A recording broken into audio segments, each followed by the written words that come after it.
हजारों चेहरों पर खूबसूरत मुस्कान के कारण बनी प्रोफेसर एपी टिक्कू सेवानिवृत्त होने के बाद राजनीति के मैदान में उतरने की तैयारी में है। अब देखना ये होगा कि वह किस पार्टी में शामिल होंगे और किन विरोधियों के दांत खट्टे करेंगे।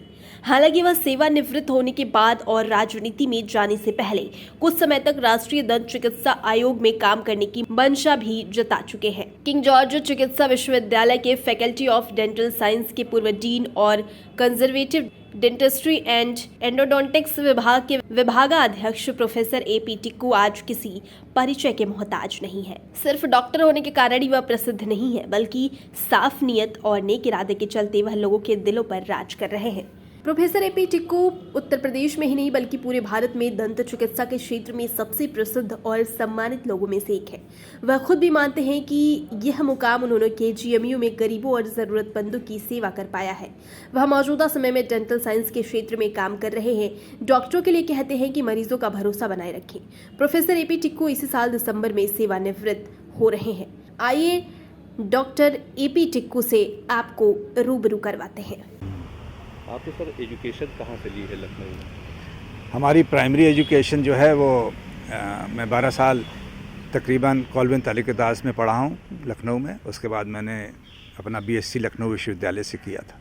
उसके बाद मैं 1978 में मेडिकल कॉलेज आया था डेंटिस्ट्री पढ़ने, और 78 से लेके इन 45 साल में मैं पूरे 45 साल यही मेडिकल कॉलेज के कैंपस में as a undergraduate student, as a postgraduate student, as faculty, as professor, as head, as dean, मैं सब यहाँ रहा हूँ।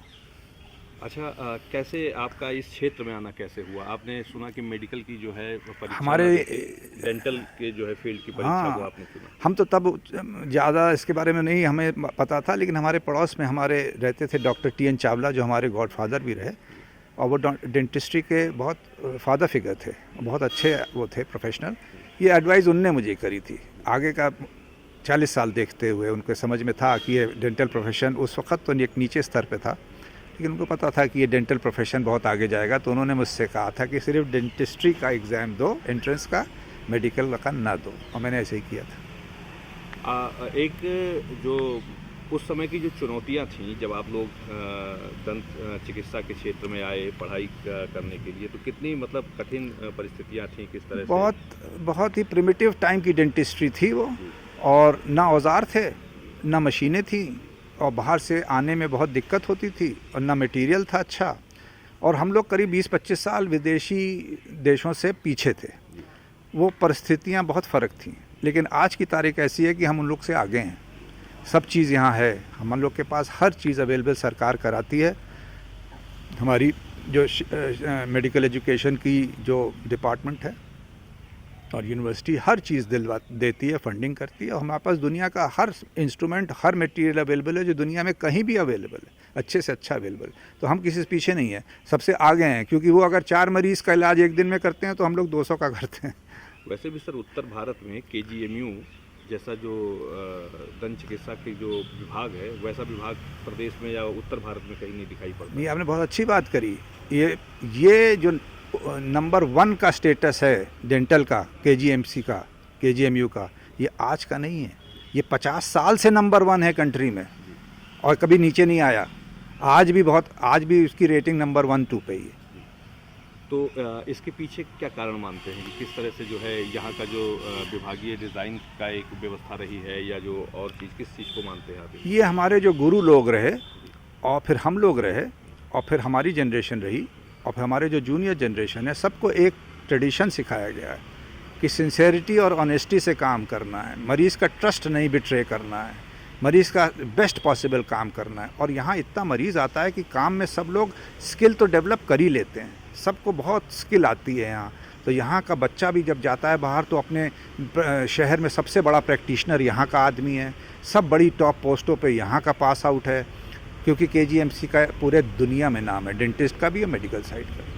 अच्छा, जो चुनौतियाँ आप लोगों के समय में तो उपकरण और व्यवस्थाओं की थी, मौजूदा दौर में जो दंत चिकित्सा के जो डॉक्टर हैं उनके लिए कैसी चुनौती देखते हैं, कितनी समस्याएं देखते हैं आप? सब चीज़ अवेलेबल है, सब चीज़ है, बस समस्या और डिफ़िकल्टी ये है कि कुछ जो डेंटल इंस्टीट्यूशंस की तादाद बहुत ज़्यादा है, बहुत ज़्यादा बच्चे पास हो रहे हैं, तो उसमें ज़रूर दिक्कत है कि सबको बहुत अच्छा अपॉर्चुनिटी पढ़ाई का और क्लिनिकल वर्क का, उतने मरीज़ नहीं पहुंचते कॉलेज में जितने बच्चे हैं, और ट्रेनिंग में और टीचिंग में, रिसर्च में उनको वो अपॉर्चुनिटीज़ नहीं मिल रही जो आज से 20-30 साल पहले मिलती थी।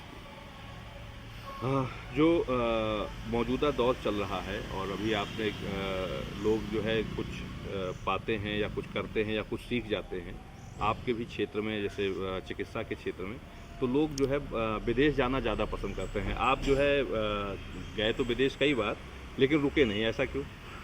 मैं तो सबसे यही कहता हूँ कि अगर आप जिस देश ने आपको तामील दी है, आपको पढ़ाया है, आपको शिक्षा दी है, आपको सब चीज़ सिखाई है, उस देश में रह के अगर अपने आदमियों का भला ना करो और जाके विदेश में भला करो, तो जो शोहरत और जो इज़्ज़त और जो रिस्पेक्ट आपको अपने देश में मिलना है, अगर आप थोड़ा भी अच्छा काम करते हो, वो विदेश में नहीं मिलना है। पैसा हर चीज़ नहीं होती है। पैसा तो एक लिमिटेड अमाउंट का पैसा ही दुनिया में चाहिए होता है अच्छी ज़िंदगी जीने के लिए। अगर कहा जाए अगर डॉक्टर जो एपी टिक्कू साहब हैं, वो अगर डॉक्टर ना होते तो क्या होते? मेरा मन था कि मैं वकील बनूं।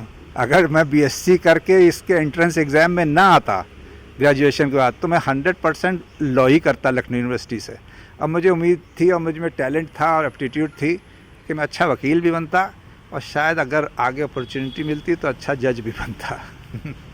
दूसरी चीज़ एक और है कि जो मौजूदा दौर है, किस तरह की गिरावट समाज में देखते हैं और किस चीज़ को ज़रूरत मानते हैं?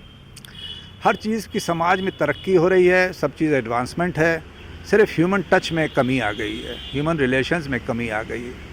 अब बच्चे भी माँ बाप से अपने घर में व्हाट्सएप से बात करते हैं, फ़ोन से बात करते हैं, घर में मौजूद होने के बाद। जब पहले हमारे घर में सब एक मेज़ पे बैठ के सब लोग घर में खाते थे, हमारे माँ बाप तो एक ही थाली में खाते थे, जिससे प्रेम बढ़ता था। तो ये चीज़ें घट गई हैं, human touch, human relations, emotions ज़रा फ़र्क हो गए हैं। छोटी छोटी बातों पे जो पुराने दोस्त हैं वो भी अनबन कर ले रहे हैं, दोस्ती 40 साल की नज़रअंदाज कर दे रहे हैं कोई छोटी सी बात पे, तो इंटॉलरेंस भी बहुत बढ़ गई है। अच्छा, अब दिसंबर में आप जो है सरकारी सेवा से सेवानिवृत्त हो रहे हैं, आगे की क्या प्लानिंग है आपकी?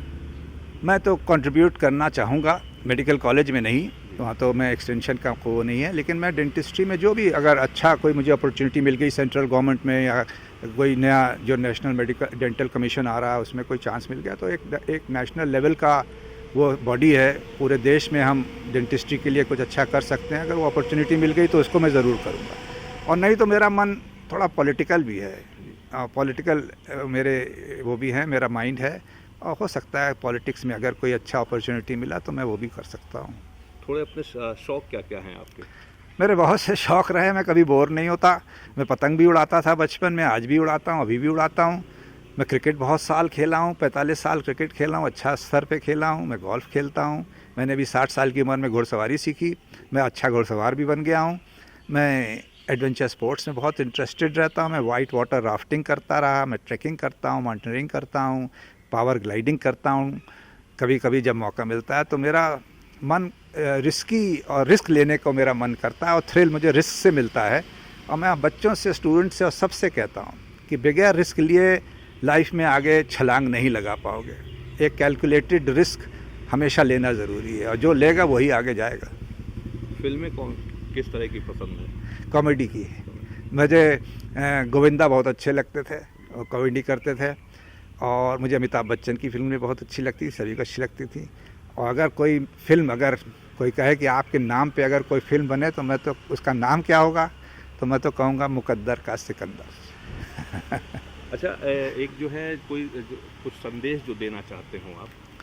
मेरा संदेश तो यही है जूनियर्स को, स्टूडेंट्स को, डॉक्टर्स को, और एक तो पेशेंट्स को भी मैं कहना चाहूँगा कि डॉक्टरों की इज़्ज़त करिए, डेंटल सर्जन्स की और सबकी इज़्ज़त करिए। थोड़ी इज़्ज़त भी मरीज़ों की नज़र में घट गई है। डॉक्टर आपके लिए बहुत कुछ करता है, और जो डॉक्टर करता है वो और कोई नहीं कर सकता। उसकी इज़्ज़त समाज में बढ़नी चाहिए, घटनी नहीं चाहिए। और मैं डॉक्टर्स और स्टूडेंट्स से ये कहूँगा कि ये एक अच्छे डॉक्टर बनने से पहले एक अच्छा इंसान बनना ज़रूरी है। उसकी चीज़ें अपने अंदर लाइए अच्छे इंसान की, जो अगर नहीं है देखिए, ढूंढिए कि कंपैशन होना चाहिए, एम्पैथी होनी चाहिए, सिंपैथी होनी चाहिए, जेनरॉसिटी होनी चाहिए, काइंडनेस होनी चाहिए मरीज़ों के लिए, गरीबों के लिए। उनका काम आगे बढ़ के करिए, जो सहायता दे सकते हैं उनको अपने से उससे ज़्यादा दीजिए। अच्छा, जो विश्वास है मरीजों का और वो जो डॉक्टर और उनके संबंध के बारे में कुछ कहना चाहें? डेंटिस्ट्री में विश्वास पे ही काम होता है, और ये तो हम हमेशा कहते हैं कि विश्वास मरीज़ का नहीं खोए, इस पे बहुत ध्यान देना है। कभी भी विश्वासघात ना हो मरीज़ के, किसी भी डिसीजन पे ऐसा ना हो, क्योंकि मरीज़ को मुंह के अंदर क्या हो रहा है ये नहीं पता होता कि डॉक्टर ने क्या कहा और क्या किया और क्या नहीं किया, और क्या अच्छा किया, क्या बुरा किया, क्या मटेरियल यूज़ किया, क्या कहा। वो विश्वास पे काम होता है। तो ये विश्वास हमेशा रहना चाहिए, इसको बिल्ड करिए, इसी से कामयाबी भी मिलेगी, इससे प्रोफेशन भी आगे बढ़ेगा। प्रोफेशन का भी नाम तभी होगा जब मरीज़ हम लोग पे विश्वास करेगा।